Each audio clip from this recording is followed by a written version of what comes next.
क्या तुमने कभी अपने आप से प्रश्न किया कि मनुष्य आखिर निरंतर दौड़ क्यों रहे हैं? सुबह आंख खुलते ही विचारों की भीड़ लग जाती है और रात तक वही भीड़ उसे थका और मांदा छोड़ देती है। इस पूरी दौड़ का लक्ष्य लगभग एक ही होता है, धन।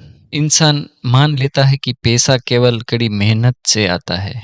जितनी अधिक श्रम उतना अधिक सुख, यही उसका विश्वास बन जाता है। लेकिन क्या यह विश्वास सत्य है? यदि धन केवल मेहनत से मिलता तो सबसे अधिक संपन्न वही होते जो सबसे ज्यादा श्रम करते हैं। मजदूर अमीर होते, किसान वैभव में जीते और जिनको हाथों में छाले हैं उनके जीवन में कभी भी अभाव ना हो। पर वास्तविकता इससे बिल्कुल विभिन्न है। सच यह है कि पैसा पसीने से नहीं, समझ से पैदा होता है। यह शरीर की ताकत से नहीं बल्कि सोच की स्पष्टता से जन्म लेता है। मेहनत केवल एक माध्यम है पर धन उसका अंतिम परिणाम है, और हर परिणाम चेतना की गुणवत्ता पर निर्भर करता है। जिस व्यक्ति की चेतना सुप्त है उसकी मेहनत भी केवल एक आदत बनकर रह जाती है। वह बिना जागरूकता से काम करता है और भीतर से रिक्त ही बना रहता है। इसके विपरीत जो व्यक्ति जागरूक है उसकी छोटी सी पहल भी उसे बड़ा प्रभाव छोड़ जाती है। उसकी सोच में स्पष्टता होती है, उसकी दिशा सटीक होती है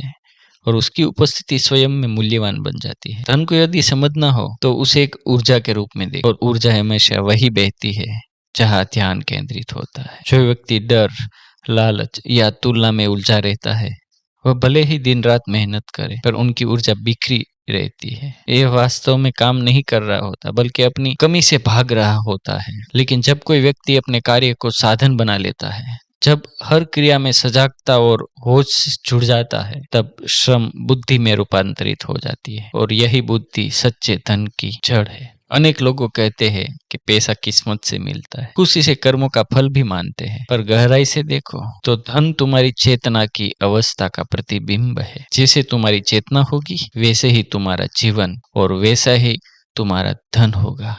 चाहे कम हो या ज्यादा हो, लेकिन धन होगा।